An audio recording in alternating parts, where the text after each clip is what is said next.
घटोत्कच को दिए गए श्राप का अधूरा सच, जाने क्या है पूरी कहानी। ऐसे कई श्राप और वरदान बहुत प्रसिद्ध हैं जो कहीं ना कहीं महाभारत के कारण बने। इनमें शामिल है अंबा का भीष्म को श्राप, परशुराम का कर्ण को श्राप, उर्वशी का अर्जुन को श्राप और गांधारी का श्री कृष्ण को श्राप। इन्हीं प्रसिद्ध श्रापों में से आज हम आपको भीम के पुत्र घटोत्कच को दिए गए श्राप के बारे में बताएंगे, जिसकी वजह से घटोत्कच की मृत्यु हुई।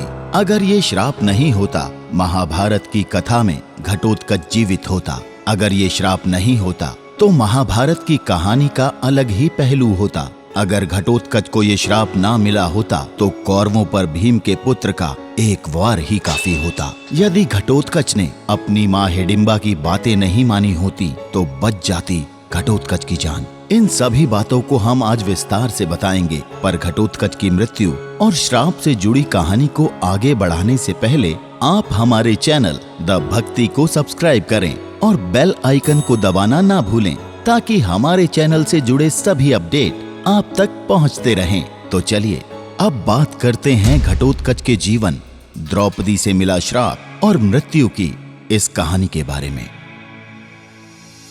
भीम पुत्र घटोत्कच की चर्चा हमेशा ही उसके विशालकाय शरीर और बल को लेकर होती रहती है। कौरवों पर किस तरह से घटोत्कच का वार भारी पड़ा, ये सभी जानते हैं। कहते हैं घटोत्कच ने लाखों योद्धाओं का संहार किया था। इतना ही नहीं, केवल घटोत्कच के शरीर के नीचे दबकर ही 10 लाख योद्धा मारे गए थे। तभी तो दुर्योधन ने कर्ण को अपने अमोघास्त्र का प्रयोग घटोत्कच पर करने के लिए कहा था, ताकि कोहराम से बचा जा सके।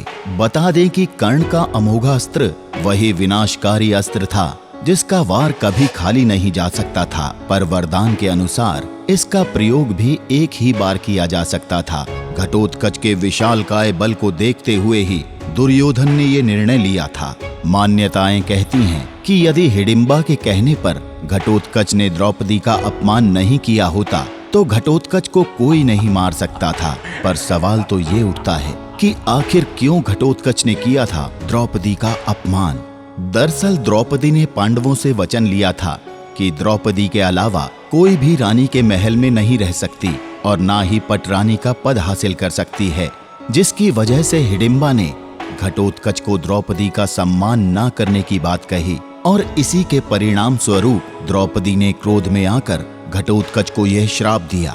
वो घटोत्कच पर चिल्लाई कि वह एक विशिष्ट स्त्री है, वह युधिष्ठिर की रानी है, वह ब्राह्मण राजा की पुत्री है तथा उसकी प्रतिष्ठा पांडवों से कहीं अधिक है, और उसने अपनी दुष्ट राक्षसी माँ के कहने पर बड़ों, ऋषियों और राजाओं से भरी सभा में उसका अपमान किया है। फिर द्रौपदी बोली, जा दुष्ट, तेरा जीवन बहुत छोटा होगा तथा तू बिना किसी लड़ाई के मारा जाएगा। इस तरह द्रौपदी के क्रोध के आवेग में घटोत्कच को दिया गया श्राप उसकी मौत का कारण बना। तो ये थी घटोत्कच की मृत्यु, द्रौपदी से मिले श्राप और मृत्यु की कहानी। ऐसी ही महाभारत से जुड़ी रोचक और अनसुनी कहानियों को जानने के लिए बने रहिए हमारे चैनल द भक्ति के साथ, क्योंकि भक्ति में ही है असली शक्ति।